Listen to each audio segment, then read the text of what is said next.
decir de los ejercicios espirituales, y material salido de su propia imprenta que se estableció entre 1819 y 1821, que sigue la de la Ciudad de México, fundada por Antonio Calderón Benavides, miembro de la conocida familia de tipógrafos de la capital virreinal.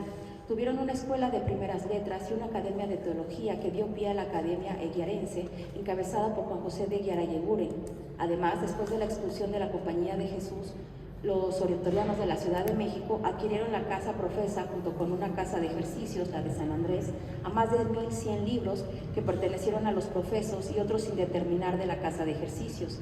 Entonces, algunos de los temas que podemos encontrar en su biblioteca son libros de homilética, teología, ejercicios espirituales, diccionarios y gramáticas de lenguas indígenas que heredaron de los jesuitas. De las casas de Oaxaca y Orizaba cuento con poca información sobre sus libros y bibliotecas. Sin embargo, la de Oaxaca tuvo una imprenta, por lo que hay libros que salieron de esa imprenta filipense. Finalmente, las fundaciones del Bajío y Occidente Novohispano, Guadalajara, San Miguel de Allende, Querétaro y Guanajuato, todas tuvieron biblioteca, marca de fuego y de una y otra manera estuvieron vinculadas entre sí, ya sea por las condiciones fundacionales o más o menos similares, o porque existía una especie de corredor entre las casas y los padres filipenses viajaban entre ellas. La siguiente, por favor. Por lo que respecta a la congregación, Sala registró lo perteneciente a la Ciudad de México, una de la Casa Poblana y otra, una de la Casa Poblana y otra que dijo que era de la Casa Poblana. Sobre Puebla yo no mencionaré nada porque mi colega Denis habla al respecto, pero la que perteneció a la casa fundada en la Ciudad de México me permitirá hablarles de la identidad de la congregación. Esta marca, la siguiente por favor. Esta marca, que es la que vieron, está compuesta por un epígrafe del nombre del fundador, San Felipe. Es de aquí donde se origina, de Sala, el error de llamarla hospicio, y que así está registrado en algunos catálogos, y esto se repite en diversos catálogos digitales impresos. De este acervo se conservan diferentes testimonios materiales, tanto los libros ubicados en la Casa del Oratorio o en la Casa Profesa, como los de la Biblioteca Nacional y varios más acervos privados. Este acervo se acerca a unos 10,000 volúmenes, sin que podamos determinar de manera puntual cuántos de estos libros presentan marca de fuego, y esto es algo que también debemos de poner sobre la mesa. Si todos los libros se sellaban, ¿cuántos libros de una biblioteca se sellaban? ¿Por qué se sellaban? ¿Y por qué hay tantos libros sin sellar? Lo que llama la atención es la decisión que se tomó para identificar esta casa filipense con el epígrafe del fundador, pues los elementos que encontramos en sus espacios parecería que la configuración de su marca se debió a decisiones que tuvieron que ver con la mudanza a la Casa Profesa. El primer oratorio que se funda está actualmente ubicado en la calle del Salvador, en el centro histórico. Ahí se encuentra lo que se denomina San Felipe Neri el Viejo. Junto al lado de este edificio apreciamos San Felipe Neri el Nuevo. En las fachadas de ambos templos, que son lo que ustedes están viendo arriba, hasta su derecha, apreciamos elementos que son propios de la congregación y atributos propios de los filipenses, es decir, una paloma en representación del Espíritu Santo que infundió sus dones a San Felipe Neri, un bonete, un lirio, 3 estrellas, que recuerdan algunas de las máximas del oratorio, que es la oración, la caridad y el amor a María, y unos libros. Entonces, lo que ustedes ven en esos primeros dos escudos que están en la fachada es eso. Y los dos corresponden a los templos antiguos, San Felipe Neri, el Nuevo y el Viejo. El segundo es el sello que yo he encontrado que perteneció a su biblioteca, a su primera biblioteca, y que son libros que están sobre todo en la Biblioteca Nacional, pero que mantiene estos mismos elementos de la paloma, las estrellas, el lirio, el libro. El tercero es lo que parece un escudo tipográfico que pertenece a 2 impresos que se realizaron en la imprenta de la familia Calderón y Benavides, y que podría tratarse quizás de un proyecto editorial del fundador Antonio Calderón y Benavides, porque Antonio muere de manera muy temprana, antes de que el oratorio dejara de ser una pía unión. Esto es en 1702, pero para esa época, para 1702, ya habían impreso 12 libros en el taller de los Benavides, y algunos están acompañados por este sello, que son los mismos elementos.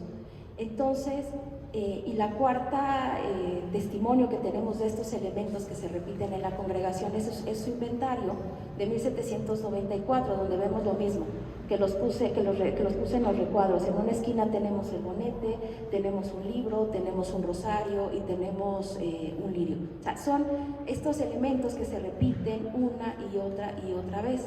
Y entonces, ¿por qué deciden poner un epígrafe que dice San Felipe Neri y no continuar como con esta tradición? Yo tengo una hipótesis en la que creo que quizás se deba a la adquisición de la casa profesa y a la entrega de los libros y de los bienes jesuitas.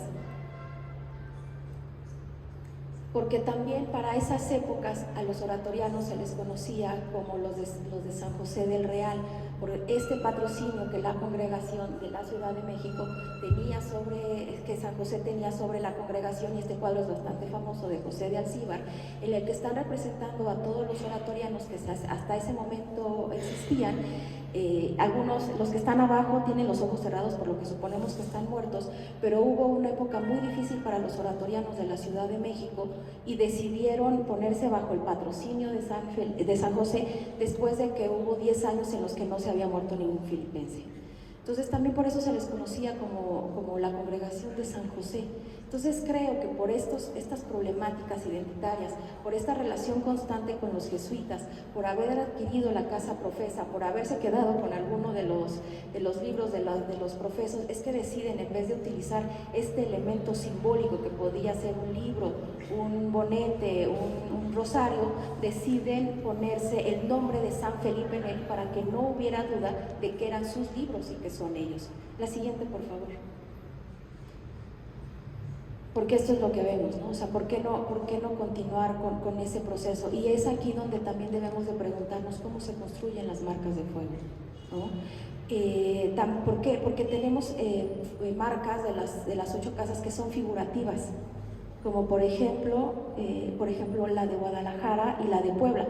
La de Guadalajara hasta hace algunos años estaba sin identificar, y la de Puebla varias veces se confundió con la de los agustinos. ¿Por qué? Porque tiene un corazón. Entonces considero que los oratorianos de la Ciudad de México tuvieron como esta idea real de poner ese marcaje, ese es su nombre tal cual en los libros, por esta idea, lo cual también nos da indicios de las fechas del marcaje por parte de los oratorianos, que sería entonces posterior a 1771, cuando compran la profesa, seleccionan los libros y que también seleccionan un inventario previo al que yo presento, porque el inventario de 1794 ya es un ejemplar limpio, con una estructura organizacional muy bien asentada y con una estructura que ya se responde a la congregación.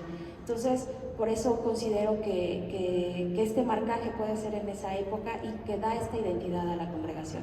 La siguiente. Respecto a lo que Sala marca, es por ejemplo las no identificadas que yo logré identificar. La siguiente, por favor. ¿Qué es esta? Espero que pronto se haga un artículo. Pero esta marca está como de las no identificadas y yo la he podido atribuir a un filipense, específicamente al fundador del oratorio de San Miguel de Allende, Juan Antonio Pérez de Espinosa. Y esta atribución la pude realizar por las anotaciones manuscritas en diversos libros que tenían esta marca. He de decir que no todos los libros que presentan la marca tienen la anotación y viceversa, no todos los que tienen la anotación tienen la marca.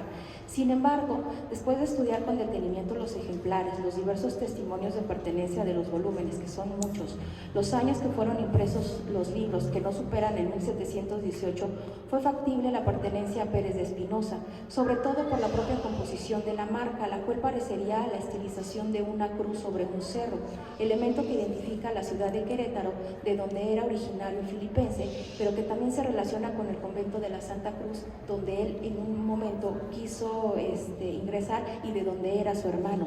Y también en este cerro de la Santa Cruz es donde se da la fundación de Querétaro. Y después de un largo análisis, les digo, de esta publicación, espero que se publique, es que la atribuyo a este fundador, por lo que también esta marca es parte de un proceso identitario de este personaje.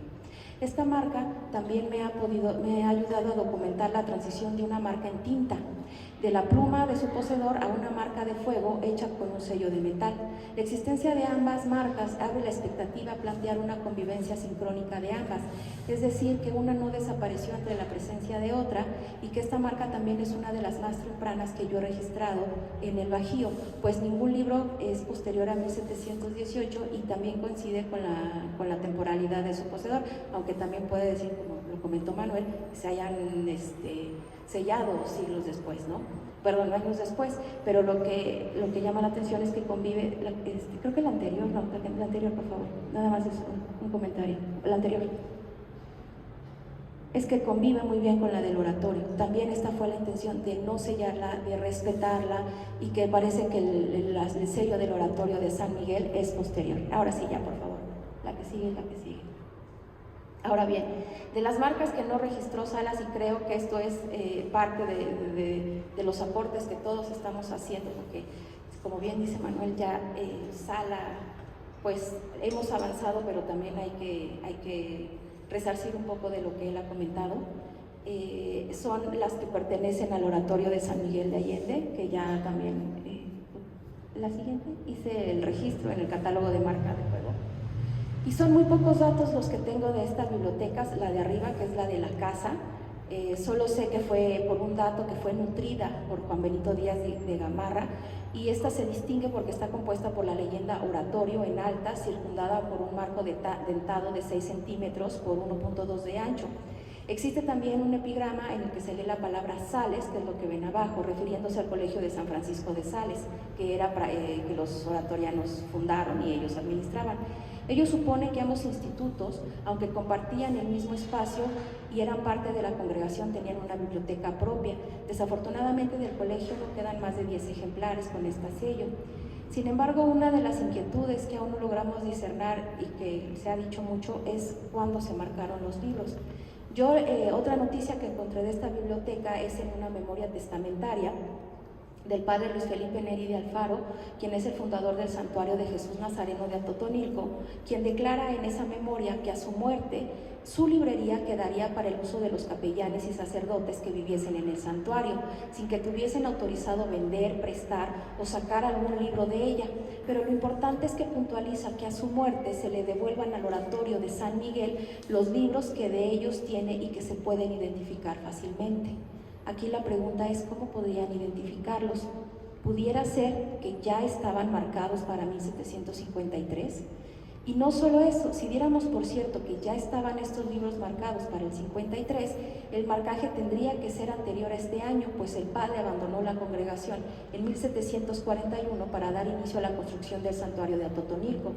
Solo siendo miembro de la congregación y habitando la casa podía tener acceso a los libros y sacarlos. La que sigue. Ahora bien, cuando hablamos de marcas de fuego hablamos también de marcadores identitarios que sintetizaron un modelo de vida, un carisma y una historia. A un siglo de Salas, nos queda pendiente determinar y entender quiénes eran los encargados de construir o sintetizar la identidad de una comunidad en una marca. Aquí lo que vemos es una marca de fuego sobre el canto de un libro y el mismo juego de letras sobre la tapa de un libro que está fechado en 1773. ¿Qué fue primero, la tinta o el metal? ¿Quién copió a uno? ¿Quién copió al otro? ¿Quién lo hizo? La comunidad se reunía para tomar estas decisiones, era una decisión del bibliotecario, porque aquí estamos viendo a una congregación que tiene 8 marcas de fuego diferentes, bueno, 7 hasta el momento. Perdón, la siguiente. Otro ejemplo que también nos ayuda a entender cómo esto es parte de la configuración de una identidad de estas marcas es la marca de fuego del oratorio de Querétaro, y gracias aquí a David Saavedra es que encontré los 43 ejemplares en la biblioteca. Pero lo interesante es que esta congregación se funda gracias a los oratorianos de San Miguel de Allende. Entonces ellos deciden marcar su libro como es la marca de fuego de San Miguel de Allende, es decir, se inspiraron en ella. A los del oratorio de San Miguel aún se les conoce como el oratorio y uno busca el oratorio, es decir, es parte de esa identidad que se les diga el oratorio. Desafortunadamente en Querétaro ya no hay oratorianos, ya no sabemos qué pasó, no sabemos cómo se les conocía y tampoco he encontrado documentación más allá de 45 ejemplares Pero también esto supone, y a mí me llevó a cuestionarme, es que cuando nosotros estamos buscando bibliotecas, buscamos las marcas de fuego. ¿Por qué? Porque es la manera quizás hasta más sencilla para registrar los libros, porque está en los cantos, pero nos olvidamos de todas las anotaciones manuscritas y entonces estamos contando libros por la propiedad, por la marca de fuego, pero no por todas las anotaciones manuscritas. Y es que realizar eso sería una labor titánica y a veces imposible de realizar por las mismas cuestiones de las bibliotecas, revisar volumen por volumen para encontrar un testimonio de procedencia. Pero si queremos realmente avanzar en esto, creo que también tendríamos que empezar a registrar de manera sistemática todos los testimonios que encontremos en los libros. Finalmente, la marca que Sala atribuyó a la Casa Poblana, hasta el momento no se ha ubicado un ejemplar en Puebla. Aquí está Denis, que nos puede decir. Entonces no sabemos de dónde es, y es que también fue una cuestión que Sala no puso, de dónde sacó las marcas de fuego. No están registrados los títulos, no sabemos los ejemplares. Entonces no sé a quién pertenece, pero también aquí muestra dos maneras de registrar a la congregación, como hospicio y como convento, y son errores que se repiten de nuevo en los catálogos en los catálogos bibliográficos, y que de verdad deberíamos ya de empezar a poner, más allá de decir Sala hizo esto, Sala estas imprecisiones, tenemos que empezar a que nuestros trabajos impacten realmente en los catálogos, porque para mí ha sido bien complicado decir cuántos libros en general hay de los oratorianos en un espacio cuando los encuentro como convento, como hospicio, como colegio. O sea, tenemos que ya avanzar en esto de alguna manera. Ahora bien, pensando en las posibilidades sobre las marcas de fuego y lo que he encontrado, la siguiente, por favor. Existen 3 casas a las cuales puedo atribuir esta posible San Felipe, que es Guanajuato, Oaxaca y Orizaba. Yo espero que en el transcurso del año que entra pueda encontrar bien a quién pertenece esta marca. Estas son las marcas, todas son diferentes, como les comenté, porque todos tienen procesos diferentes identitarios por parte de las casas oratorianas. Entonces, bueno, espero que en la siguiente reunión yo pueda decirles a quién pertenece esta marca. Y bueno, finalmente, ya como reflexión final, pues este trabajo a un siglo de distancia quedan muchos pendientes, imprecisiones que enmendar, pero no queda duda que Sala fue un pionero y un referente dentro de las marcas de fuego. No obstante, considero pertinente enlistar en esta diapositiva todos los trabajos que se han publicado sobre el tema, que ha sido gran avances y que hay una labor muy grande, pero también, pues también hay que darle espacio a todos. Manuel habló un poco de ellos, pero existimos muchísimos que hemos trabajado en muchas formas, y sí, de nuevo creo que debemos de reiterar el hecho de reunirnos, de convocarnos, de dialogar y de que existan estos espacios de no solo trabajar en solitario, porque el trabajo de las marcas de fuego y el trabajo de las bibliotecas parece un trabajo individual, pero no, tenemos que formar ya un grupo más amplio, colectivo, de todos estos avances, porque creo que todos tenemos las mismas preguntas, tenemos dudas similares, y quizás entre todos podamos encontrar las respuestas, porque hay una pregunta que yo me hago también, es que no encontramos una documentación y que quizás hubo una normativa o un llamamiento a que las bibliotecas hicieran estos marcajes. Entonces, aún queda mucho, y bueno, pues ya es todo. Y la siguiente. Muchas gracias.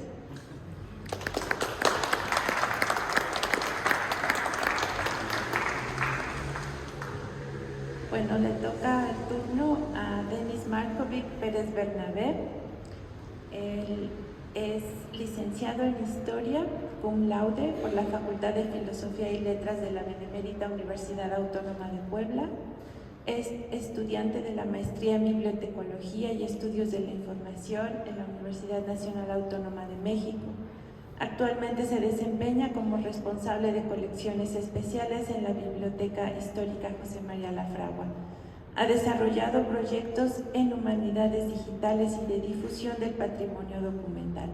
Es coordinador del proyecto de organización, catalogación, metadatos y digitalización del archivo histórico del Oratorio de San Felipe Neri de Puebla, dentro del programa Endangered Archives Program de la British Library durante el periodo 2023 a 2026.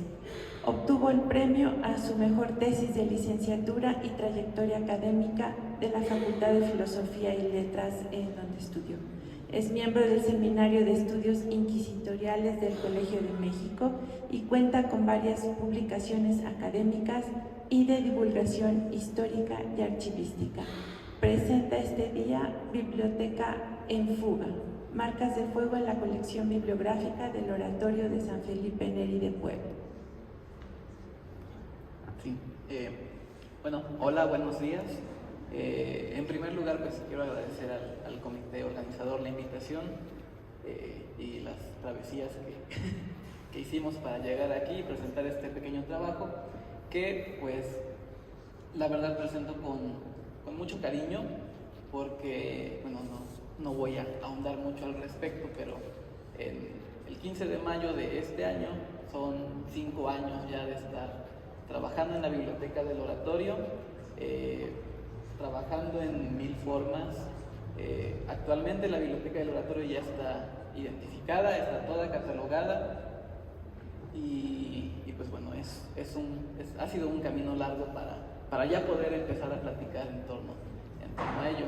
Quiero rápidamente pues, expresar el agradecimiento al prepósito de la congregación, el padre Alejandro Medina, que bueno, nos da todas las facilidades para poder trabajar en su casa, y al maestro Alejandro Serrano, que es el director del proyecto 370, que es el que emanó en ese trabajo con la British Library y del cual pues todos somos manos para poder seguir adelante. Y que bueno, como comercial, en unos meses se podrá consultar por completo el archivo histórico de la congregación poblana en esta página de la British Library, en el Endangered Archives Program, para que bueno, ya si después alguno o alguna está interesada en parte de esta historia oratoriana que al menos en la ciudad de Puebla es muy importante, pues bueno, puedan acceder a ella y acceso abierto para todos.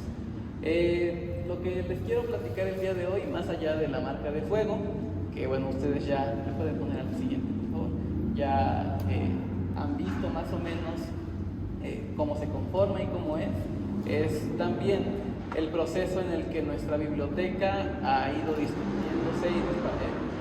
distribuyéndose por distintos espacios. La congregación del Oratorio en la ciudad de Puebla es la primera fundada de este tipo en América, en el año de 1651. Surge como la Concordia de Caridad Eclesiástica y hay todo un proceso bien complejo en el cual se va adaptando también a las situaciones. Está en pleno momento del auge de las reformas que trae Palafox y Mendoza y todas las problemáticas que se suscitan en la ciudad de Puebla y que bueno, en este momento pues causa un poco de ruido la existencia de la Concordia de Caridad Eclesiástica bajo el patrocinio de San Felipe Neri, ya con esta idea de que pues sí ha sido reconocido desde 1575 en Roma, pero pues que aquí en América y específicamente en la ciudad de Puebla pues no hay como algo que se le parezca. En términos generales, la principal y la primera idea de existencia del oratorio en Puebla es pues dar sepultura a sacerdotes pobres, asistir a sacerdotes enfermos y fortalecer la vida espiritual de los mismos clérigos del clero secular. En este caso empezamos a ver una notoria distancia de las demás órdenes religiosas que ya habitaban la ciudad de Puebla para este momento y que pues no por ello son menos importantes. ¿Le puede poner la siguiente? La siguiente imagen que observan es una de las marcas de fuego que hemos aportado al catálogo colectivo. Como pueden darse cuenta en el título, es un libro que fue impreso en 1823. Esto ahondando más en esta idea de que, bueno, no necesariamente es una práctica del siglo XVII o del XVIII, sino que se sigue arrastrando y que, bueno, en nuestro caso dista mucho de las marcas que están ya registradas en el catálogo colectivo y que se conservan en la Biblioteca La Fragua, que es quien heredó la mayor parte de los libros del oratorio poblano. Actualmente en el Oratorio Poblano, en este fondo antiguo, llamémosle, se conservan 823 libros que pertenecieron a la biblioteca del Oratorio. En la Biblioteca La Fragua hay cerca de 2.500, entonces para que nos vayamos haciendo una idea de a dónde se ha ido moviendo y que más o menos vamos a hablar ahorita un poco más al respecto. Bueno, eso es básicamente en este caso. Básicamente en el oratorio se tiene una idea de la importancia de tener el libro dentro de la congregación. En las constituciones de la Concordia de Caridad Eclesiástica y posteriormente del Oratorio de San Felipe Neri, pues se habla de la importancia que tendría la formación espiritual, que es pues básicamente uno de los principales puntos en los que se abordará. Se habla ya de tener en formato impreso ejercicios espirituales que son fundamentales para este tipo de situaciones, y la elección de cargos dentro de la congregación. En primer lugar, el más importante de ellos, el prepósito, que estará durante 3 años y que, bueno, ya diputados y tal, pero dentro de todos ellos se habla de una persona muy particular, que es el bibliotecario. El bibliotecario tiene como misión principal que no se saquen los libros de la librería común. Este es un suceso importante para nosotros porque nos ayuda a entender valga la redundancia, la importancia de tener bajo control este tipo de materiales que pues todos sabemos son ampliamente valorados por las personas de esta época, y que el oratorio ya desde sus inicios, desde este 1651, se empieza a mencionar la existencia de una librería dentro de las instalaciones de lo que posteriormente sería ya en forma el oratorio de San Felipe Neri. En este caso se habla pues del establecimiento de un sitio destinado a la librería, de la cual no se deben de sacar los libros. Ahora bien, tenemos noticia de la existencia pues de múltiples problemáticas en torno a dónde van y vienen los libros oratorianos. Como paréntesis, en la biblioteca del oratorio de San Felipe Neri, que está a unas calles de la catedral, a 3 calles de la catedral de la ciudad de Puebla, los libros que se conservan son libros como el que están viendo en esta imagen, que es de 1823, y algunos textos relacionados con homilética, derecho canónico y filosofía, matemáticas y ciencias exactas, lo que llamaríamos hoy es física, química, biología, etc. Bueno, la biología no es ciencia exacta, pero bueno, va por ahí.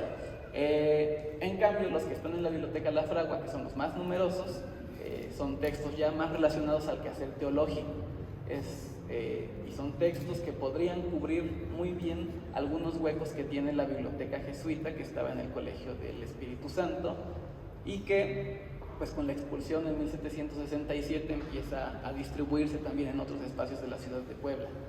Como hipótesis es que esta biblioteca sale del oratorio y hacia el Espíritu Santo, y del Espíritu Santo salen hacia otros espacios de la ciudad de Puebla y la región para nutrir ciertos huecos.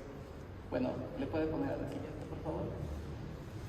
La siguiente imagen que ven también es una que hemos nutrido para el catálogo colectivo. Este sí es un libro ya de finales del siglo XVIII. A la siguiente. Una cosa bien importante en la biblioteca del oratorio poblano es que pues se tiene una imprenta. Si bien la imprenta ya es muy reciente, llega aproximadamente a inicios del siglo XIX, esta noticia de la imprenta es pues básica para entender también la importancia que tiene pues esta regulación del impreso dentro de la comunidad. Por ejemplo, ya a finales del siglo XVIII existe una problemática muy marcada dentro de la congregación, y que bueno, sigue mucho esta idea de la bula de Inocencio XI, de la excomunión y de todo esto a quien se roben los libros, en la que pues existe una problemática muy interna. El bibliotecario denuncia ante el prepósito que los libros de la congregación están todos desordenados, que no los pueden encontrar, y que dentro de los múltiples movimientos que se hace, él ha perdido pues cantidad increíble de ellos.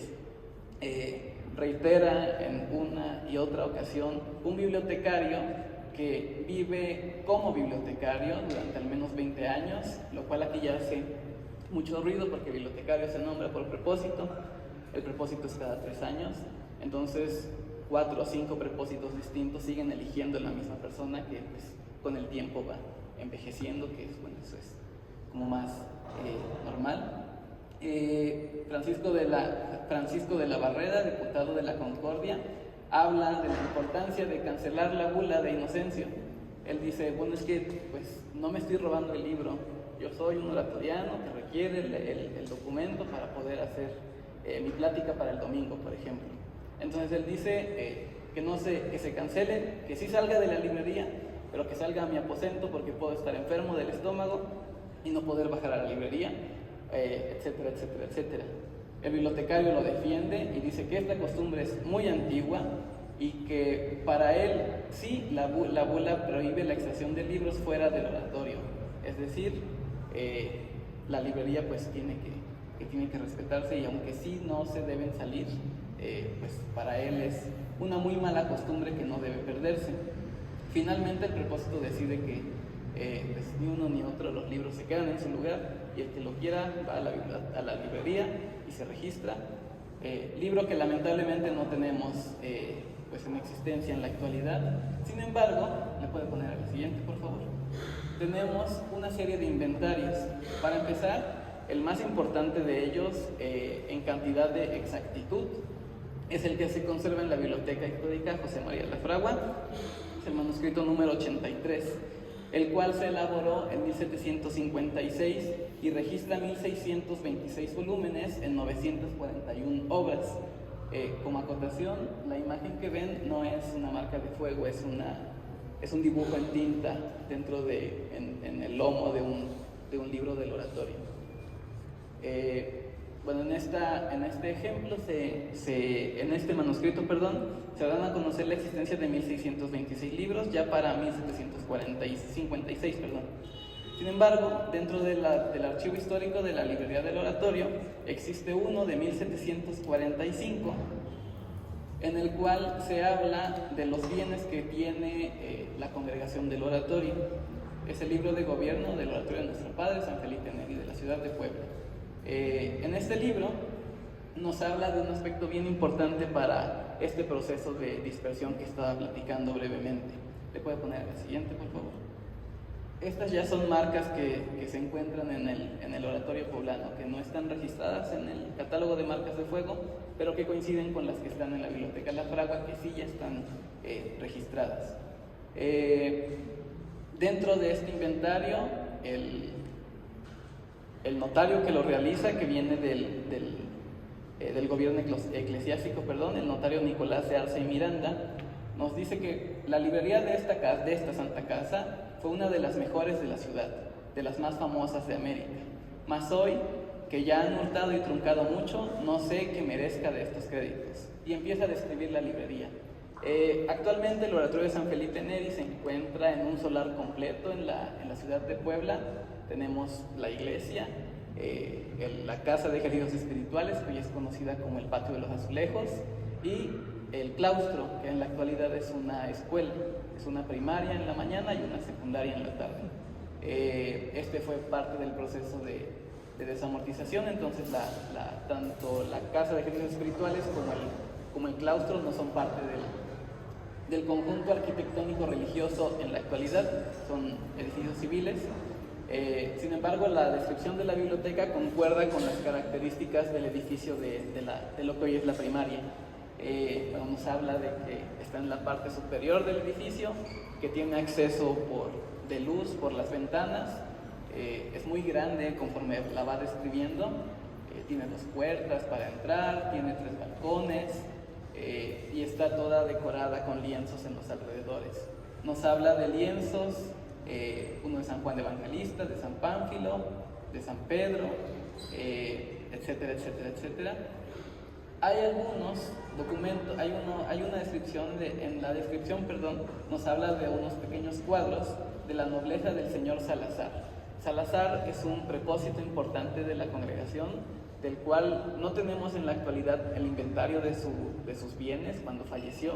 Sin embargo, la mayoría de libros que tienen anotación manuscrita del oratorio de San Felipe Neri pertenecieron a este propósito Salazar, y de los cuales no se encuentra ninguno en el oratorio físicamente, todos están en la Biblioteca La Fragua. Tiene también algunas decoraciones de ciudades ilustres. Tiene 5 grandes países de papel sobre su género en sus bastidores puestos. En estas están pintadas varias ciudades de Nueva España y de extranjeras naciones. Tiene, como cosa curiosa, dibujos de loros por algunas partes, lienzos burlescos y, bueno, mesas, bancas, atriles, tinteros, estantería. Los estantes en los que se sustentan los libros son 13, son de varias figuras y tamaños. Unos son mayores, otros son menores. Algunos son de buenas maderas y algunos de malas. Tienen 9 pies. Los que tienen 9 pies son de buenos cajones, con chapas de prestigio y con rótulos de la facultad a la que toca. Ahora bien, tenemos en total, ya en este inventario de 1745, 1513 libros. Si se dan cuenta, en el del 56 son 1626, son pues bastante más, son 100 más casi, lo que nos quiere decir de esta adquisición constante que tiene el oratorio. Y pues básicamente son libros de escolástica, expositivos, predicables, de sermones, juristas, de moral, de ceremonias, libros históricos, textos eruditos como le llaman ellos, y algunos documentos varios. ¿Te puede poner a la siguiente, por favor? Bueno, en el siguiente, la imagen que veían de la impresión, este es un texto impreso en el oratorio filipense, y ya las siguientes 3. Bueno, algunas otras marcas que también conserva el libro y que nos habla de esta pues constante circulación de obra impresa son algunas agustinas del Colegio de Propaganda Fide de Pachuca, que está ya cargada en el catálogo, bueno, es nuestra aportación, y algunas mercedarias y carmelitas. En este caso, ya y a manera de conclusión, pues era platicar un poquito de la historia que conservamos en el oratorio.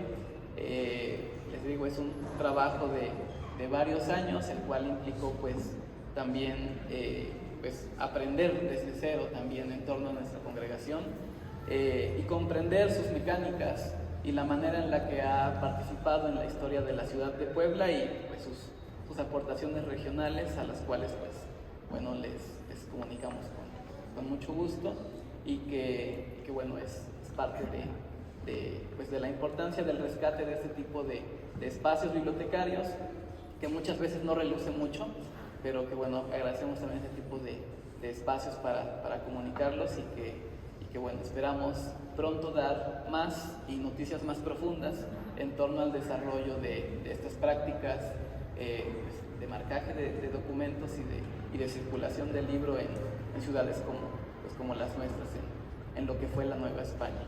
Muchas gracias.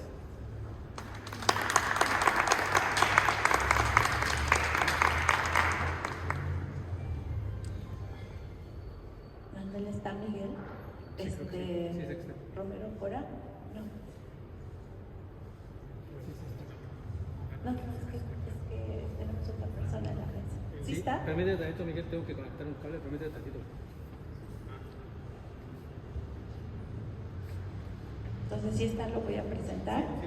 El doctor Miguel Ángel Romero Cora es doctor en Letras Clásicas por la Universidad Nacional Autónoma de México. Ha sido profesor de latín en la Facultad de Filosofía y Letras de la UNAM y en la Universidad Pontificia de México. Recientemente ha sido adscrito al Instituto Nacional de Antropología e Historia en calidad de profesor investigador por concurso de oposición abierto. Romero Cora está llevando a cabo investigación y catalogación de la Biblioteca Antigua Pedro Reales del Museo Nacional del Virreinato. De entre sus publicaciones destaca el libro El mundo en una sola mano, bibliotecarios novohispanos. Él nos presenta marcas de fuego en los libros de la Biblioteca Antigua del Colegio Noviciado de la Compañía de Jesús Tepozotlán Estudios de Casos. Muchas gracias, doctora Salomón. Antes de comenzar propiamente, es de agradecer a los organizadores de este coloquio internacional por la amable y cordial invitación que me hicieron para participar. Voy a concretarme a referir grosso modo la historia de la actual Biblioteca Pedro Reales del Museo Nacional del Virreinato, el sistema de una investigación mayor que a la fecha me corresponde realizar, y a la par voy también a mostrar algunas de las marcas de fuego que he encontrado en la biblioteca, pues son también indicativas de su propia historia. Como es bien sabido, y ven ahí en diapositiva, el actual Museo Nacional del Virreinato se asienta en el que fue el más importante centro de formación y enseñanza de la Compañía de Jesús en toda Nueva España, el Colegio y Noviciado de San Francisco Javier de Tepozotlán. Cuenta, como ven también ahora en pantalla, con una importante biblioteca antigua que alberga alrededor de 4.000 ejemplares. Esta lleva el nombre de uno de sus más insignes rectores, el padre Pedro Reales, quien llevó el colegio a uno de sus momentos de más grande esplendor.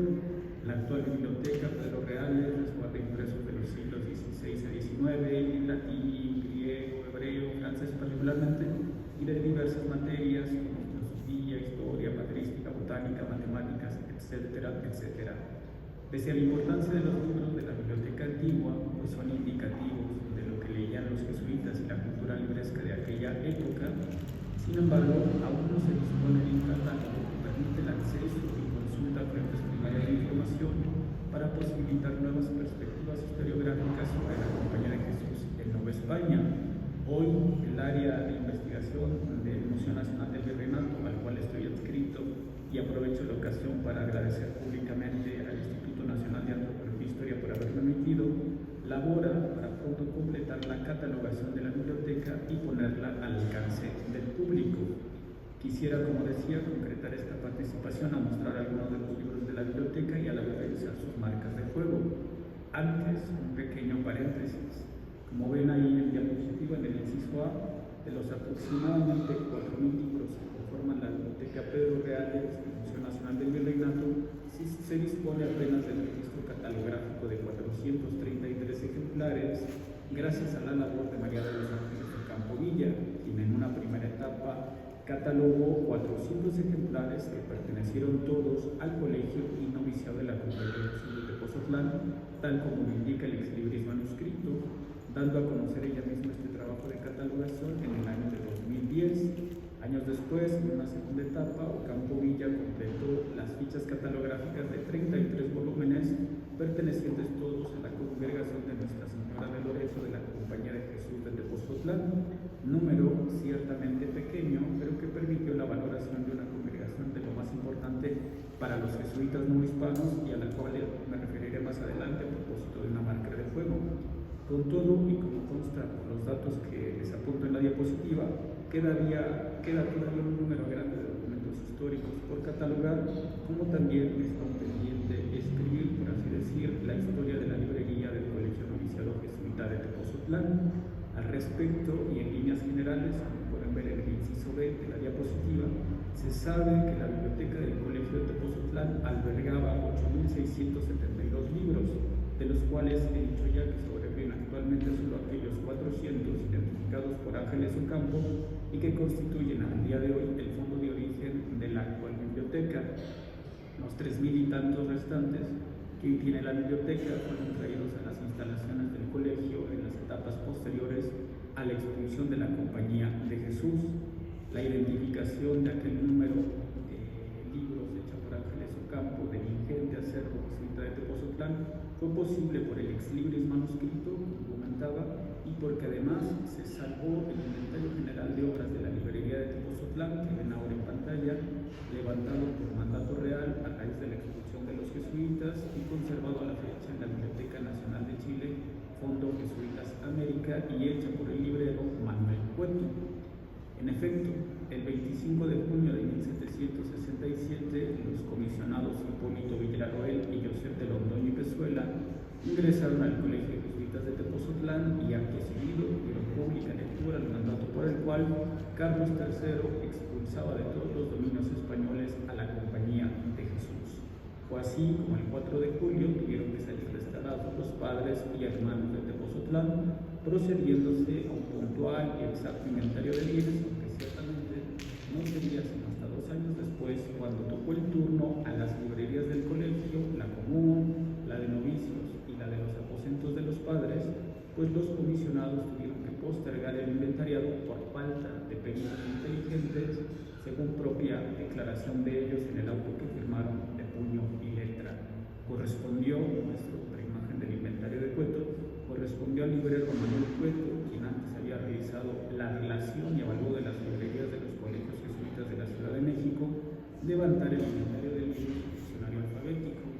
Inició su labor Cueto el 9 de febrero y tras meses de trabajo, debió de concluir el inventariado de libros a inicios de octubre, pues para el día 5 de este mismo mes comenzó a registrar papeles de latinidad y demás manuscritos. Parece que en algún momento vino a sustituirlo Miguel Cueto, probablemente hermano suyo, pues en los catálogos resultantes, el de libros y el de papeles, figura la firma de este último y no la del primero. Ahora bien, como les mencionaba, el inventario ascendió a la suma de 8.672 libros con un valor de 5.669 pesos y 5 reales. Es un documento de capital relevancia para reconstruir la historia de la biblioteca de los jesuitas de Tepozotlán, por lo cual estoy abocado al día de hoy como parte de un proyecto de investigación en el INAH en el estudio de tal documento para precisar la historia de la biblioteca jesuita y los ejemplares que ésta tenía. Pues como también decía, no está realmente investigada la historia de la biblioteca jesuita. Por ejemplo, no se sabe bien a bien cuántas librerías la conformaban. Había en efecto una biblioteca común, pero también otra, la de novicios y la de los aposentos de los padres y la de la congregación de Nuestra Señora de Loreto, por lo cual se presume que ya todavía un número mucho mayor. Pero como el inventario Cueto suma todo en orden alfabético sin separar las librerías del colegio de Tepozotlán, pese a que era práctica común en los inventarios de los colegios jesuitas el indicar las distintas librerías de un mismo colegio, sigue en duda como otros datos relativos a la historia y reconstrucción de dicha biblioteca. Tampoco se sabe qué pasó con la biblioteca jesuita luego de que el recinto quedara abandonado. Es hasta 10 años después de la salida de los jesuitas de Tepozotlán cuando volvemos a contar con algún registro historiográfico que nos refiere a la situación en que yacía el recinto. En efecto, como ven ahora en diapositiva, de su anterior suerte es precisamente el arzobispo Alonso Núñez de Ávila y de Peralta, nuestra principal fuente de información, dado que a solicitud de este se estableció allí el Real Colegio Seminario de Instrucción y Retiro Voluntario para el clero secular como medida para salvar la portentosa edificación de los jesuitas. Es por indicaciones de este procurado, redactadas en sus constituciones, que tenemos alguna otra noticia más de lo que ha pasado con la biblioteca de los jesuitas, a la que el mismo Núñez de Haro se considera había incrementado con donaciones supuestamente copiosas. Lo cierto es que para el año de 1803, como consecuencia de la orden dada por el gobierno virreinal de hacer un registro de los bienes del colegio, ya no había en la biblioteca de Tepozotlán los más de 8.000 volúmenes inventariados, sino solo alrededor de 3.000 distribuidos, intérpretes y comentadores de la Sagrada Escritura, teólogos dogmáticos, moralistas, etc. Fue con aproximadamente esta última cantidad de libros con la que al abrir sus puertas, el Museo Nacional del Virreinato en 1964 volvió a habilitarse la histórica biblioteca jesuita de Tepozotlán bajo el nombre del insigno Pedro Reales, de quien están viendo en pantalla la rúbrica con motivo de un libro que expurgó y que conservamos en la fecha en la biblioteca de Tepozotlán. Llegados a este punto, es importante indicar aquí, y como de hecho lo constatan las propias marcas de fuego, que en 1922 las autoridades del Museo Nacional del Virreinato y la dirección de la Biblioteca de Antropología e Historia acordaron y efectuaron llevar a la biblioteca antigua del Museo Nacional del Virreinato todos los libros que de jesuitas tenía esta y todo lo que de agustinos poseía la del Virreinato, trasladarlo a la de Antropología e Historia como medio para concentrar y conformar, se pensó así, acervos por órdenes religiosas. Es así como en principio se explica que hoy día en la biblioteca Pedro Reales, como ven en pantalla, encontremos libros con las marcas de fuego de otros recintos jesuitas como la de San Ildefonso y también la la conocida marca de la Universidad de México, que en algún momento se pensó era del Colegio Máximo de San Pedro y San Pablo, y que están viendo también ahí uno de los ejemplares más antiguos que conserva la Biblioteca Pedro Reales, que son la segunda parte del abecedario espiritual de Osuna, y que lleva el ex libris del Colegio San Pedro y San Pablo junto con la anterior marca de la Universidad de México. Los títulos y contenidos de los libros revelan que se trataba de obras destinadas a los cursos académicos de tan importantes centros educativos jesuitas en la capital. Todos están en formato folio, ninguno de estos libros con dichas marcas lleva el ex libris de Tepozotlán, por lo cual debieron de proceder efectivamente de la Biblioteca de Antropología e Historia a raíz de aquellas disposiciones administrativas, pues tampoco hay en ellos anotaciones manuscritas o algún otro testimonio que permita verificar que fueran usados por los novicios colegiales de Tepozotlán, y además su cuento no los registra tampoco en su inventario. Ahora bien, consta también, como ven ahora en diapositiva, en el acervo de la Biblioteca Pedro Reales, otra marca de fuego jesuita, que es la que ven ahí, y es la marca que sale en su catálogo, llama del Colegio de Loreto de la Ciudad de México, que repito es la que están viendo en pantalla. Sin embargo, me inclino a pensar a modo de hipótesis que se trata más bien de la marca de fuego de la congregación de Nuestra Señora de Loreto de la Compañía de Jesús en Tepozotlán, en parte porque no consta que hubiera en las listas hasta hoy consensuadas de colegios jesuitas un tal colegio de Loreto ni en la capital ni en ninguna otra parte, a menos que por tal se refiriera uno a aquel recinto, pequeño templo que en 1679 los jesuitas construyeron en el Colegio de San Gregorio con el nombre de Casa de Loreto, tal como en su momento los jesuitas en Tepozotlán, como ven ahora en pantalla, adosaron al templo de San Francisco Javier, por así decir, una capilla dedicada a la Virgen de Loreto, que repito es la que están viendo en pantalla, bajo el nombre igualmente de Casa Loreto, y precisamente porque había ahí toda una congregación bajo la advocación de la Virgen de Loreto. A lo mejor más bien habría que entender por Colegio de Loreto, Colegio de San Gregorio, pues se dispuso de una biblioteca, no olvidar que fue un colegio dedicado a la educación de la nobleza indígena, pero aún pudiendo así, si era así, lo cierto es que en el Colegio de San Gregorio no hubo solo dos congregaciones para el siglo XVIII, la de la Buena Muerte y la de San José, pero no una de Loreto, con lo cual habría que volver de nuevo la vista a Tepozotlán. Ahora bien, que la congregación de Loreto de Tepozotlán tuvo relevancia lo atestiguan los libros que hoy siguen en la que fuera la biblioteca del Colegio de Tepozotlán, y de los cuales, más no todos, Cueto mismo efectivamente consignó al hacer su inventariado evaluó que pertenecieron a dicha congregación de Loreto de Tepozotlán, pues como pueden ver en las imágenes en pantalla, por citar un ejemplo, el listando Cueto todos los ejemplares ahí habidos de la completísima biblioteca del teólogo italiano Giuseppe Manzi del siglo XVII, anota, como pueden ver en el subrayado que hice en rojo, que todos estos eran pertenecientes, según en ellos se anota, escribe Cueto, a la congregación de Nuestra Señora de Loreto. Como es evidente, se está refiriendo Cueto al ex libris manuscrito de la congregación de Loreto. Se conservan, repito, algunos ejemplares con el ex libris, como precisamente el que están viendo en pantalla, la completísima biblioteca del autor citado, en el que al centro claramente se lee de Loreto de Tepozotlán. Y en efecto, todos los libros que se conservan de la congregación de Loreto, ex libris, aquí puse solo dos ejemplos. Por ejemplo, el primero, El sabio instruido de la naturaleza, en él claramente se lee que este tomo con los demás del autor son de la congregación de Nuestra Señora de Loreto, o bien el siguiente, el credo sin excusa, en el que también, como pueden ver ahí, se dice que este tomo con los demás son de la congregación de Nuestra Señora de Loreto, de la Compañía de Jesús de Tepozotlán. Pero, he aquí el problema, todos los libros que tienen tal ex libris no llevan aquella marca de fuego, y a la inversa, los que tienen aquella marca de fuego no tienen el ex libris. Así, por ejemplo, hay aquí tres libros. El primero es el tomo cuarto del curso de Teología Moral del Colegio Salmantino de los Carmelitas Descalzos, el Colegio Salmanticensis, cursus Teología y Moralis, tomos cuartos, repito, tiene la marca de fuego pero no presenta el ex libris. Igual, el siguiente que ven abajo, Moralis Medula, tiene la marca de fuego pero no el ex ex libris,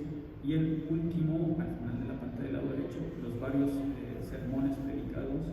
Es también el caso de un libro que tiene la marca de fuego, pero que no tiene el ex libris. Pues bien, aunque los libros que tienen el ex libris no corresponden con los que tienen la marca de fuego, de modo que no hay un ejemplar que tenga tanto la marca de fuego como el ex libris, y por ello proponía a modo de hipótesis no aseveración que tal marca es de la congregación de Loreto de Tepozotlán. Sin embargo, hay otro testimonio importante que es el que ahora muestro en pantalla, en el cual podemos corroborar lo siguiente. Hay en efecto ese otro testimonio textual que apunta hacia la misma hipótesis o identificación. En efecto, en otro libro, que es el que ven ahora en pantalla, es ahora el tomo primero del curso de Teología Moral del Colegio Salmantino de los Carmelitas Descalzos, el Colegio Salmanticensis, pero ahora el tomo primero, se lee claramente en este libro tiene el ex libris, pero no tiene la marca de fuego, y sin embargo hace esta importante observación que resalté también ahí. En él digo que se lee este tomo y los otros del mismo juego son de la congregación de Nuestra Señora de Loreto de la Compañía de Jesús de Tepozotlán, y resulta que un otro de aquellos del mismo juego es el que he mostrado antes, el que lleva la marca de fuego. Me estoy refiriendo al tomo cuarto del mismo curso que antes he citado. En resumen, antes de explicarlo en esta diapositiva, pues es el caso paradigmáticamente problemático con el que me he estado encontrando. Todos los libros que tienen la marca de fuego no tienen el ex libris, y al inverso, los que tienen el ex libris no la marca. Así, el tomo cuarto del curso de Teología Moral no tiene el ex libris de la congregación de Loreto, aunque sí aquella marca de fuego. En cambio, el tomo primero tiene el ex libris, pero no la marca, y sin embargo, este último, por la misma anotación manuscrita y el ex libris de este tomo primero, se nos está diciendo que todos los tomos de este curso son de la congregación de Loreto. Luego entonces hay indicios que nos conducen a identificar tal marca de fuego con la congregación de Loreto de Tepozotlán.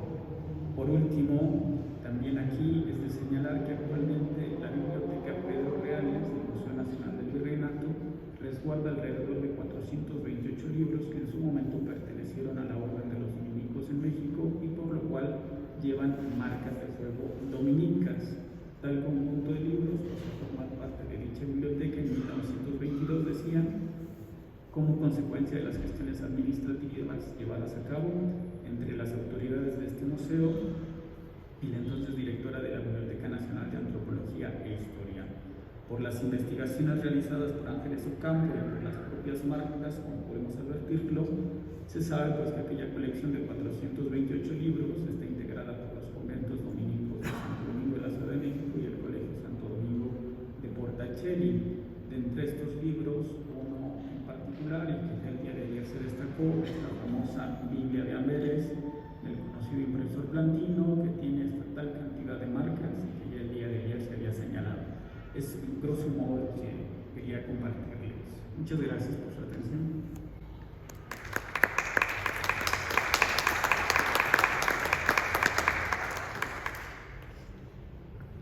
Muchas gracias, doctor. Vamos a cerrar esta mesa con la intervención del doctor Miguel Santiago Flores Colín, quien es becario postdoctoral de la CECITI en el Instituto de Investigaciones Bibliográficas de la UNAM.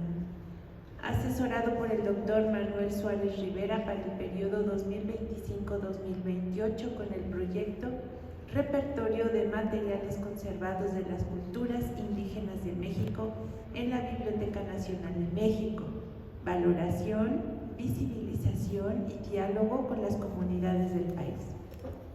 Es miembro nacional del Sistema Nacional de Investigadores Nivel 1, bachiller en Filosofía por la Universidad Pontificia de México en 1995, licenciado en Estudios Eclesiásticos por la Universidad de Navarra en el año 2000, maestro en Teología y Ciencias Patrísticas por el Instituto Patristicum Agustinianum de la Universidad Lateranense en el año 2000.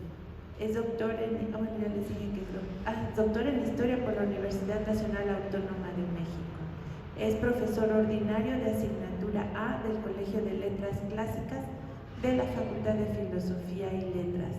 y es editor de 12 monografías y autor de más de 20 capítulos y artículos en publicaciones nacionales y extranjeras. Él nos presenta el tema Las marcas del fuego como testimonio de la circulación y dispersión bibliográfica novohispana, el caso de las bibliotecas particulares de miembros de la élite indígena del siglo XVI. Muchas gracias, doctora Salomón, doctores Suárez y Avilés, a todos los organizadores de este coloquio. Muchas gracias por la invitación, por la participación y aquí estamos. Quedar inmóvil en una carretera sin tener certeza del futuro y del destino se puede comparar a la historia de uno o todos los libros de los que vamos a hablar a continuación. En este caso, el llegar, aunque tarde, y poder hablar de ellos, es poder representar ese largo silencio, no solamente de su reposo, ocultos e ignorados en las diferentes bibliotecas donde han descansado, sino que también a la vez es probable hablar de su salvación, como la nuestra al salir de la autopista. O sea que estos libros de los que vamos a hablar hayan llegado hasta nosotros para que sus muy probablemente primeros poseedores puedan hablarnos hoy a través de ellos, de sus libros, con sus propias voces y sus propios cantos. Los 5 ejemplares que mostraremos en este estudio de caso están directamente relacionados con la posesión y confirmamos posesión de miembros de la élite indígena del siglo XVI, caciques o hijos de nobles indígenas de lengua náhuatl, formados, sí, en su mayoría, en los casos que aquí presentamos, hay otros, por frailes de la Orden Franciscana Novohispana, representados en todos los casos por la provincia del Santo Evangelio. Nuestro muy querido y recordado gran maestro, el padre Fray Francisco Morales Valerio, una vez me dijo que en la Biblioteca Franciscana de Cholula había un crisóstomo con una anotación en náhuatl y me envió la imagen de su portada y de su anotación manuscrita. Cito su correo electrónico de Morales del 2 de septiembre de 2021. Estimado Miguel, ya tengo las imágenes del libro con una dedicatoria en náhuatl, te las envío por este correo, no tengo tu celular, Francisco UFM. Su encargo hoy queda cumplido. Con esta exposición que rendimos como uno de los más innumerables homenajes que merece el franciscano ya difunto a su labor histórica y religiosa y que representa la de los franciscanos en México desde la época novohispana. Siguiente. Comenzamos entonces, para contextualizar, con el famoso grabado del fraile predicador franciscano Diego Valadez en su imprescindible retórica cristiana. Esta imagen pues aparece muchísimas veces, se ha hablado de todo sobre ella y sobre los otros grabados de Valadez. Tal como el doctor Tesio Rosas de Hualsi, investigador postdoctoral CCT, también hoy en el Instituto de Investigaciones Históricas de la UNAM y con quien colaboro para el estudio de uno de los libros que presentamos ahora, afirma que la imagen del libro del Valadez muestra en primera fila, de forma protagónica, a señores indígenas, caciques y letrados que están atentos a la predicación y muestran sus signos de cultura, siguiente, poder y posición social. El poder representado, ahí se ve en los bastones de mando, ¿verdad? Esos no existen ahora, han existido siempre, que portan, y la cultura de estos personajes representada en los libros, que 2 de ellos que ahí se ven, sostienen con sus manos, reposados los libros en sus piernas, en esa posición sentados tal como se observa.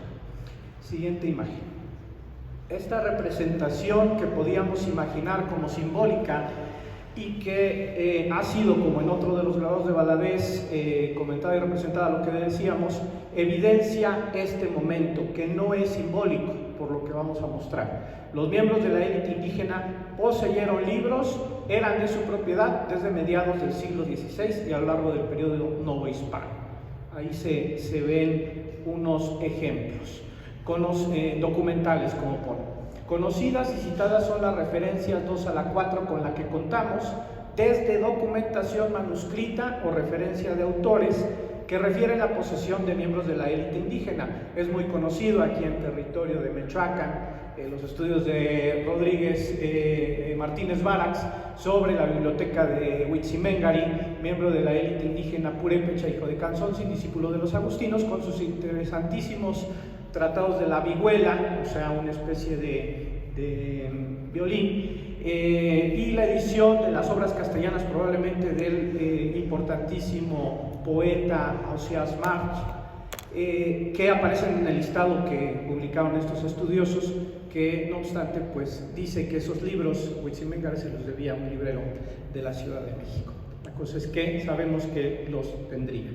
La referencia 3 muestra la evidencia de que el cacique mixteco Gabriel de Guzmán, este es un dato también muy conocido, notable colaborador y benefactor del convento dominico de Yanhuitlán, que dejó en su testamento, o sea, en el testamento de Guzmán, aparece que tenía un kempis y un flosantoro. Y también hay un conocido listado de varios títulos donde también aparece un kempis que serían posesión de un tal Baltasar, sacristán o asistente de la parroquia de Metepec en el Estado de México.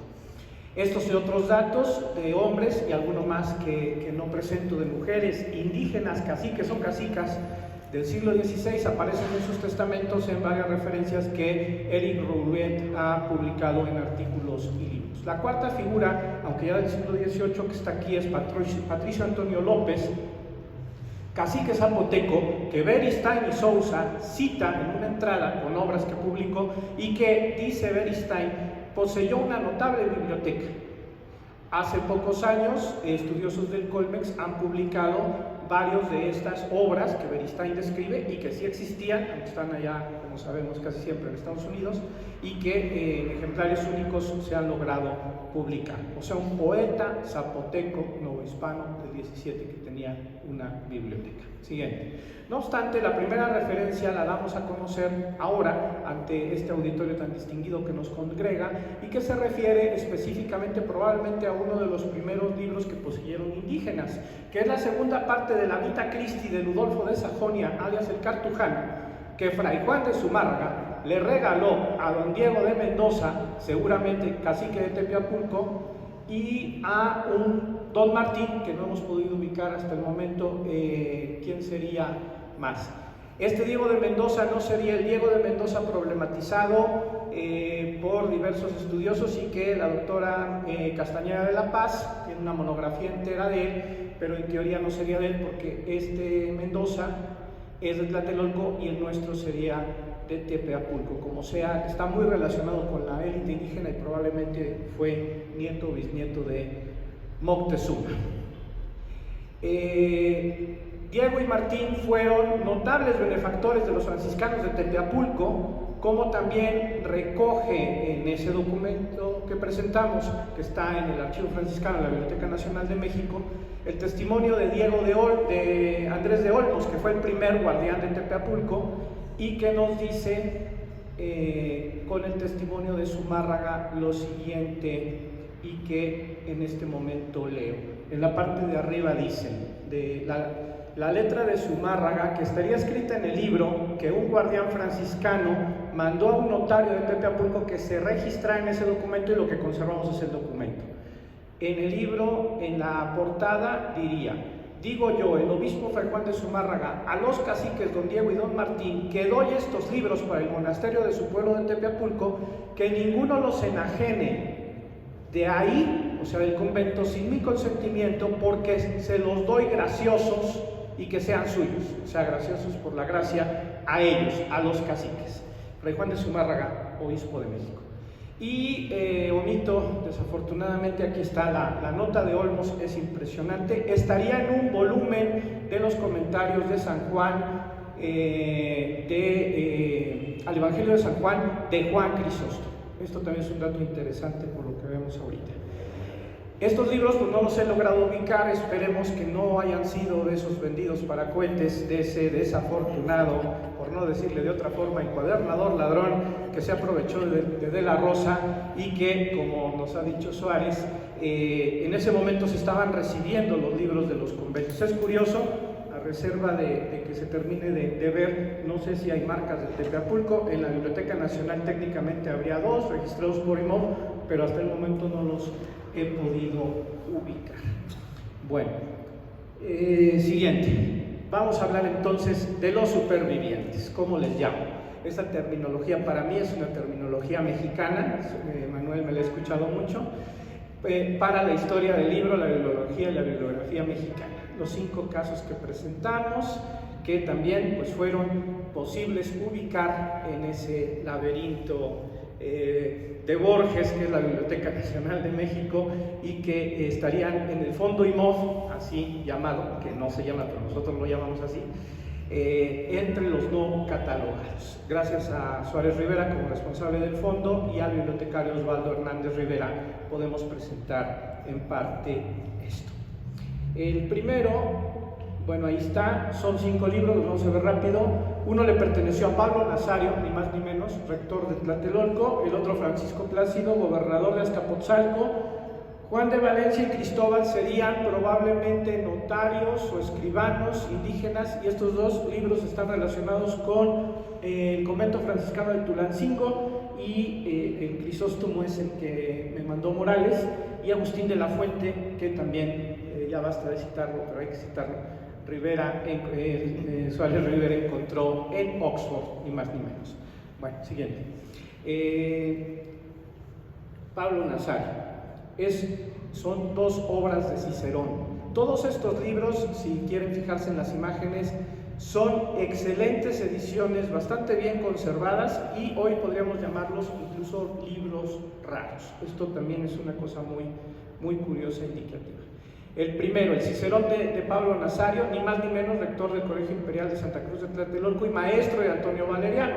Las anotaciones manuscritas de posesión del ejemplar de Valeriano están en latín, o sea, él escribe de puño y letra, y esto está comprobado con Tesio Rosas, que es puño y letra de Nazario,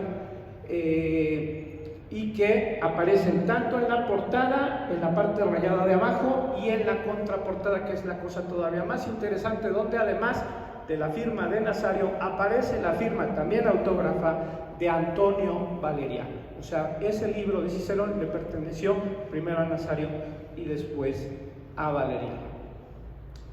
Nazario pues fue señor del señorío de Jaltocán, que hoy es el pueblo indígena de San Miguel de Jaltocán, al ladito del AIFA, y que es famosísimo por las cartas latinas que le escribe a Felipe II, donde quería recuperar sus tierras, ¿verdad? No las recuperó, ni hoy las va a recuperar tampoco, porque ya son otra cosa. Y lo que sí sabemos es que los estudiosos, cuando han publicado estas cartas, Osorio y otros, dicen que el latín de Nazario es claramente ciceroniano. Pues cómo no, si tenía el libro y estudiaba a Cicerón él mismo. Bueno, muy interesante. Pasamos a la siguiente, por favor. Solamente hago unas referencias. El libro es de 1531, la posesión de Nazario a mediados del 16. Hay 2 veces en 2 folios, el 112 y 148, una pequeña nota manuscrita que pone 1570. Sería todavía de Nazario, probablemente de Valeriano, o al ingreso en todavía la existente biblioteca de Santa Cruz de Tlatelolco, y después por las marcas de fuego lo que sabemos es que pasaría a Santiago, o sea, al otro lado de la pared, al convento de Santiago, y de ahí, por la ya más que mencionada acción de concentración de libros desde La Rosa, como vemos ahí, y ahí sí hay la marca de fuego encimada, pasa a San Francisco. Siguiente. Segundo, el Tito Livio, historia de Roma, ni más ni menos que de Tito Livio, que le perteneció a Francisco Plácido, que en sus notas manuscritas, si quieres pasar la siguiente, ahí está del lado izquierdo, nos dice que lo compró, también escribe en latín, y la marca de posesión y abundantísimas notas que están a lo largo del libro, todas están en latín. Dice que lo compró en 1567, en febrero, y que le costó 3 pesos de plata. En la página 266 marca su nota, glosa, comentario Plácido en junio de 1578 y ante un grabado que aparece en esa página dice que ese grabado donde se representa el martirio de los romanos es igual al martirio que Martín Lutero representa para la Iglesia, y eso lo dice en latín y fecha la nota de su comentario, 11 años y 4 meses después de que compró el libro. No sabemos si tardó los 11 años en leerlo, pero 11 años después hace esa anotación. Bueno, todas estas dos notas, de Nazario y de Plácido, aparecen en el catálogo de impresos europeos del siglo XVI de Imhoff, pero habían pasado, creo, desapercibida a todos los académicos hasta ahora. Bueno, ¿cómo se ve después? Este libro circularía probablemente en el mercado librario, y cuando a finales del 16 o principios del 17 llegan los mercedarios, en algún momento entra a su biblioteca y después tenemos la evidencia de que tiene la marca de fuego. Siguiente, por favor. Tenemos nuestro tercero y cuarto ejemplar. Antes del Crisóstomo, esto todavía más interesante, desafortunadamente ya no se lo podemos contar en persona al padre Morales, pero resulta que la nota en náhuatl del Crisóstomo es exactamente igual a la del Jerónimo, el mismo texto en náhuatl. Estas son obras de Jerónimo, de Estridón, la ópera Omnia, editada por Erasmo de Rotterdam y publicada por Froben a mitad del siglo XVI. Pues bueno, ahí pasaríamos los datos a quien esté interesado. Y pues como también han dicho varios, Manuel hace rato, tenemos en forma de almendra, también es muy curioso esto, los sellos en forma de almendra, de San Juan Bautista de Tulancingo, ¿sí? Que, como veremos en la siguiente, también aparece ahí el sello en tinta, está replicado en la marca de fuego de San Juan Bautista de Tulancingo. Ahí está el tema de la ubicación, y después no hay marca de fuego de San Francisco. Otros datos para ver que la cuestión no es sistemática, pero lo que sí hay evidencia es que después, como suele ser para esto, que también hay que poner en contexto de las posesiones, hay libros de San Francisco que sí tienen la marca de fuego y la etiqueta ex libris, que ese sí lo tiene, y en este caso hay muchos casos que están los dos elementos, pero aquí solamente está el elemento de la etiqueta. Este libro está en la Biblioteca Nacional de México. Bueno, siguiente, por favor. El Crisóstomo, estas son las imágenes que me envió Morales. Vemos también cómo elegantemente en los espacios en blanco, como también se refería por ahí, se pone el sello. Pues esto lo hacían también los europeos. Todo el mundo tiene que evidenciar el tema de que en la portada, que es lo primero que se ve del libro, se tiene que marcar, y esto también tiene muchas indicaciones. Por ahí, por ejemplo, pista de navegantes. Muchos de los libros que tengamos en portada indican probablemente que se les arrancó por el tema de conservar, coleccionar firmas o los sellos. ¿Dónde pueden estar estas colecciones? Pues muy probablemente entre particulares.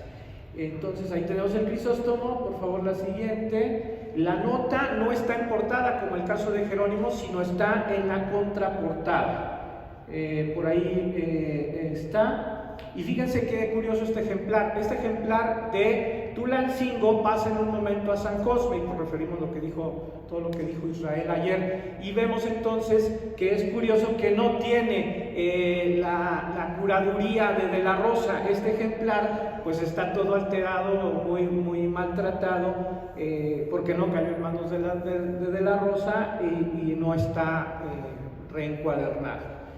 Y no está nunca en San Francisco, sino tampoco está en la Nacional, sino que está precisamente en la Biblioteca Franciscana de Cholula. Siguiente.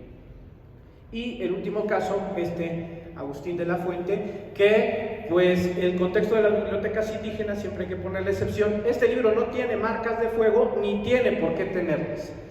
la tesis de maestría recientemente defendida también por bibliotecología por Suárez, donde habla de este ejemplar, y en alguna conferencia que dio el año pasado en pandemia da numerosísimos datos, y lo que deducimos siguiente es el vocabulario náhuatl castellano de Alonso de Molina de la edición de 1571. Entonces, obviamente se publica. Agustín de la Fuente es ni más ni menos que un trabajador de los escribanos de Sahagún, y después trabaja también con Juan de la Anunciación en la transición del 16 y al 17. ¿Qué pasaría? ¿Que se lo regalaron como Zumárraga regaló libros a los indígenas? Probablemente. ¿Que lo compró como lo compró Francisco Plácido? Sí. Entonces, la cuestión es que también es de él, porque dice al final de los paratextos, entre la última página de paratextos y el inicio de las páginas foliadas, dice claramente, es de Agustín de la Fuente.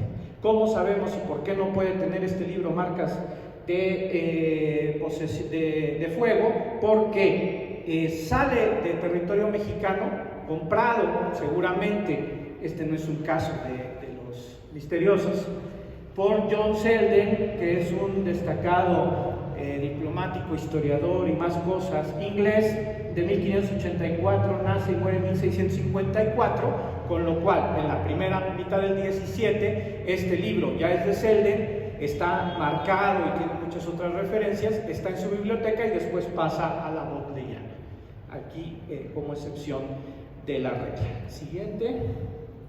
Y pues para terminar, sea una evidencia de cómo sí se ha mencionado mucho de documentar todas las evidencias de las marcas del libro. Aquí tenemos casos donde el conjunto de estos libros pues nos da muchas informaciones, creo, muy valiosas para la historia del libro novohispano. Los indígenas no eran becarios, eran señores y caciques y tenían iguales privilegios y derechos que el resto de los que estaban a su nivel. Sea pues un homenaje a la aportación y posesión de uso y lectura del libro novohispano de los señores don Diego, don Martín, don Antonio, don Gabriel, Baltasar, don Patricio Antonio, don Pablo, don Antonio, don Francisco, Juan, Cristóbal y Agustín. También miembros de una élite que poseía libros por cultura, poder y prestigio social, como señaló ayer Pearson en su conferencia. Nuestros lores nahuas, ojalá que no queden ya olvidados, que se oigan sus voces, que se oigan sus cantos. Gracias.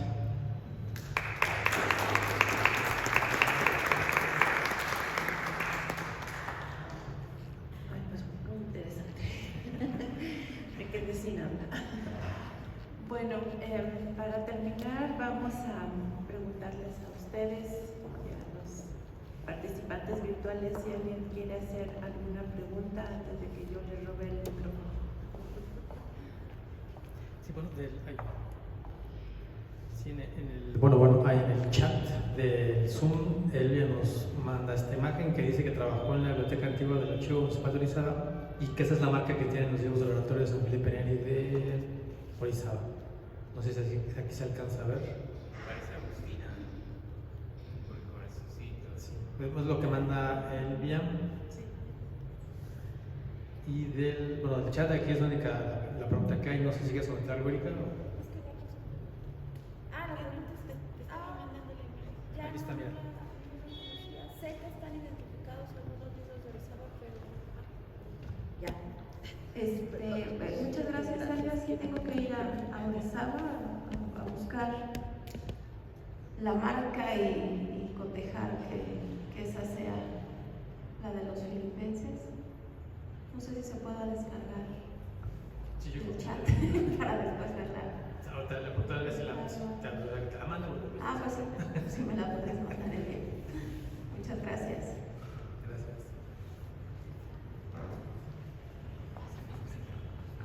Hugo. Felicidades, una mesa muy interesante. Tu trabajo, Erika, excelente. La verdad, como esa comparativa de tener casi el mapeo de todas las congregaciones oratorianas en México, he visto otra similar, digamos, increíble. Eso es lo que se va a publicar, ¿verdad? Ese trabajo panorámico que presentaste o entendí mal. Bueno, sí, es que quería comentar rapidísimo a Miguel Ángel Cora que en el catálogo colectivo de marcas de fuego hay una marca muy parecida a la que él mostró de la congregación de Loreto, pero no es la misma, creo, pero es muy parecida. Es particular de un tal José Revilla. Solo pasarle el dato, googlearlo, checarlo, compararlo. Y decirle también a Miguel que es la verdad un trabajo fascinante el que has estado haciendo y sobre todo resaltar la importancia de a veces la contradicción que pueden tener las anotaciones con las marcas, que también las menciona Erika. No todos los libros anotados tienen la marca que dicen, o al revés. No todas las marcas tienen las anotaciones correspondientes, pero nos habla de la circulación precisamente. Y es gracias a ti, Miguel, que por ejemplo, revisando a Limón, sus 3 tomos de los impresos europeos del siglo XVI, por ejemplo, buscando a los cronistas dominicos, a Agustín Dávila Padilla y a Hernando Ojea, tienen las anotaciones, pero tienen marcas de fuego distintas, ¿no? Uno tiene una marca franciscana y el otro tiene una marca de la Real Universidad. Entonces hay una recirculación siempre de esto y pues bueno, la verdad creo que es parte el objetivo de este coloquio, ¿no? Seguir viendo esas nuevas betas. Pues felicidades. Bueno, es parte del proyecto del postdoc hacer esta geografía integral ya de las bibliotecas oratorianas, o sea, sería como la meta final. No solo publicar un libro, sino he planteado un modelo de geolocalización para poder hacer todo esto y que se pueda replicar en bibliotecas, y saber realmente cuántas bibliotecas tenemos hispanas. Es un proyecto muy ambicioso, pero lo he empezado con oratorianos y así voy, ¿no? Entonces, sí estoy esperando publicaciones al respecto de los oratorianos, estoy preparando un libro, pero una de las cosas que planteo es eso, o sea, poder hacer estas geografías, saber qué tenemos en las bibliotecas, qué se conserva desde inventarios, documentación y dónde están ubicados los libros. Por eso lo puse en las diapositivas, dónde están, aunque sean pocos, es dónde se conserva todo esto, cómo es parte de esta dispersión, ¿no? Entonces, sí, es un proyecto ambicioso que espero tener por lo menos para los oratorianos de aquí a 3 años. Gracias. Quería hacer una pregunta, perdón.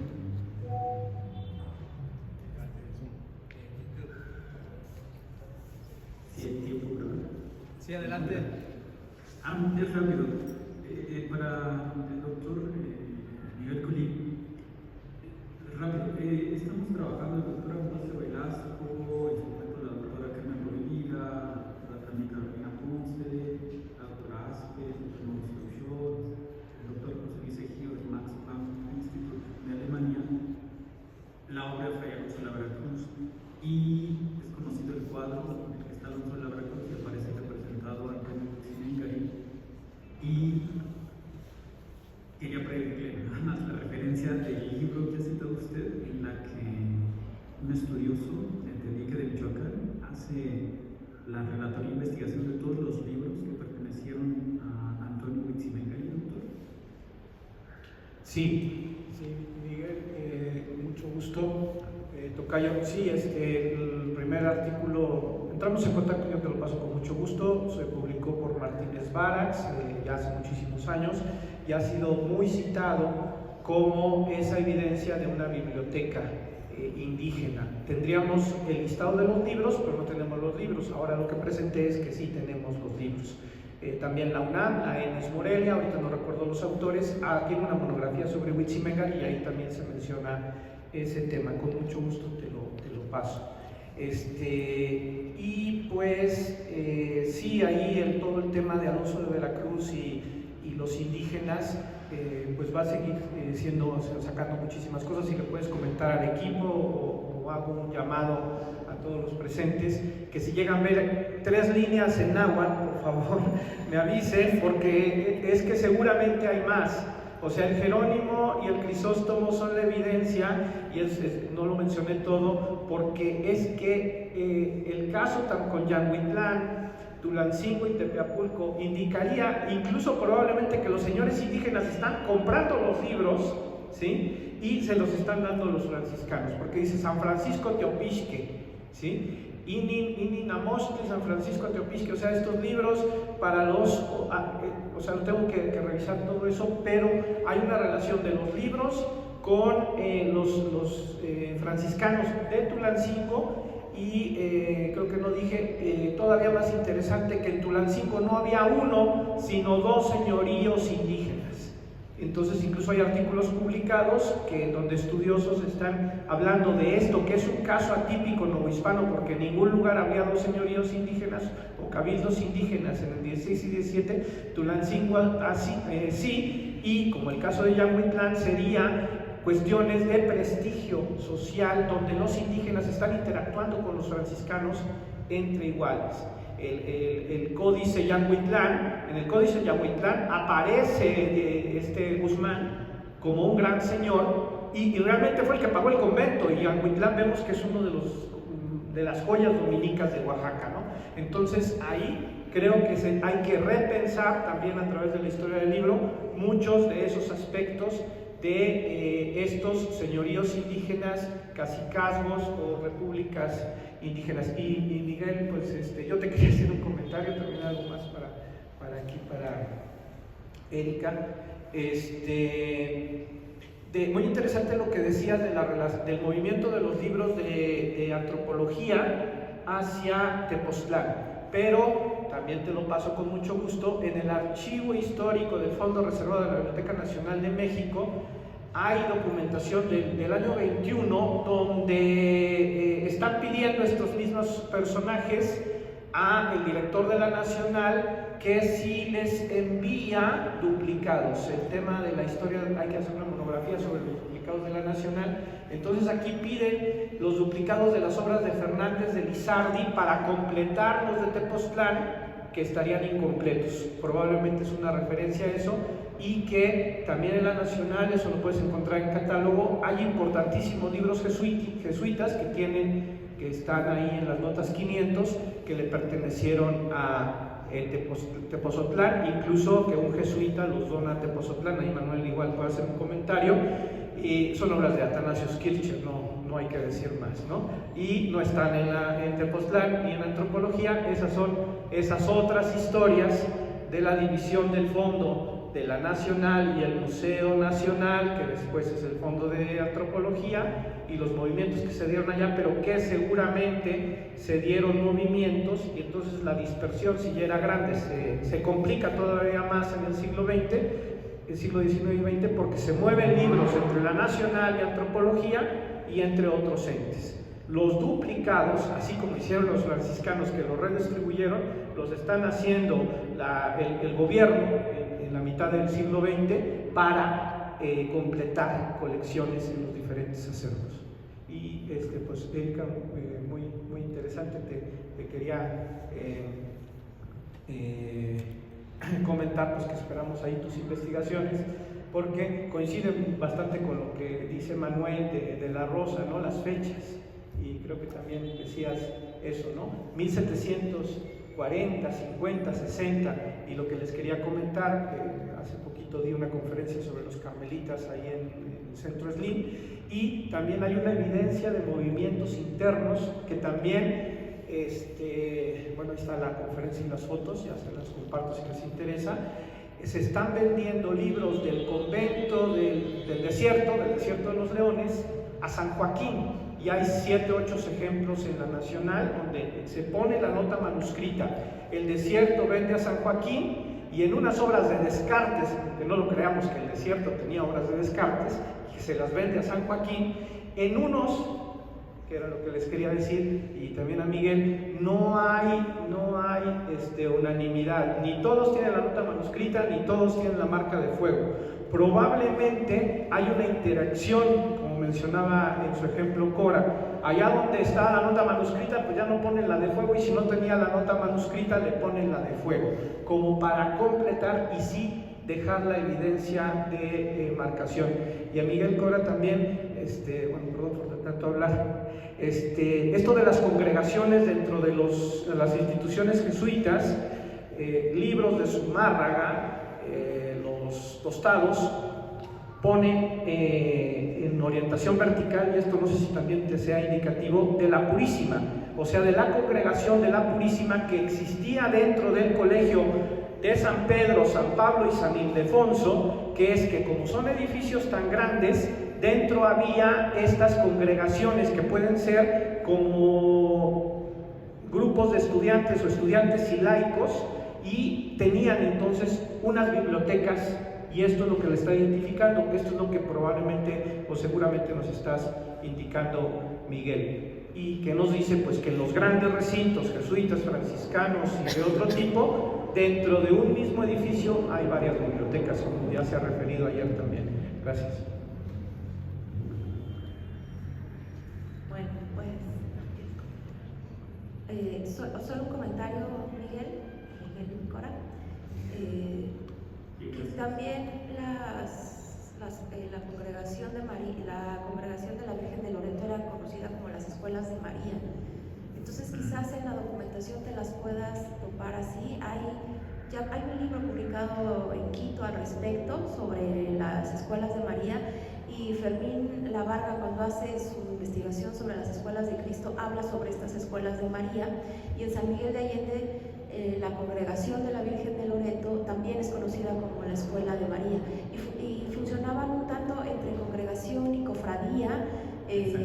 Entonces como que es esa mezcla, quizás buscando como por estas variantes puedas encontrar la documentación al respecto, o quizás otras pistas, ¿no? Entonces, bueno, nada más hacer ese comentario. Sí, muchas gracias. Rápido, Elvia nos dice que está en un proyecto con la Universidad Complutense sobre ediciones de autores clásicos y sus lectores en América, que si puedes compartir después, Santiago, las referencias. Si quieres te paso su correo para que después le mandes todas las referencias. Y únicamente nada más, igual yo a Miguel Ángel Romero Cora, igual en el libro que tengo de la biblioteca de la universidad, en La Laja, ahí hay muchísimas referencias del destino de la biblioteca de Tepozotlán, como incluso Omaña, que es un gran catedrático, fue por ellos.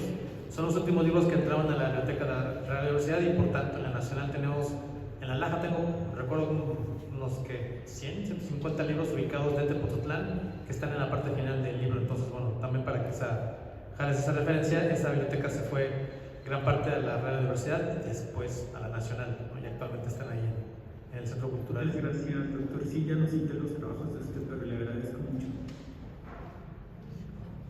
Bueno, pues yo me reservo mis comentarios para el final. Si no, esta mesa nunca va a terminar y todavía nos falta otra. Muchísimas gracias a todos por su participación, y quedamos 5 minutos.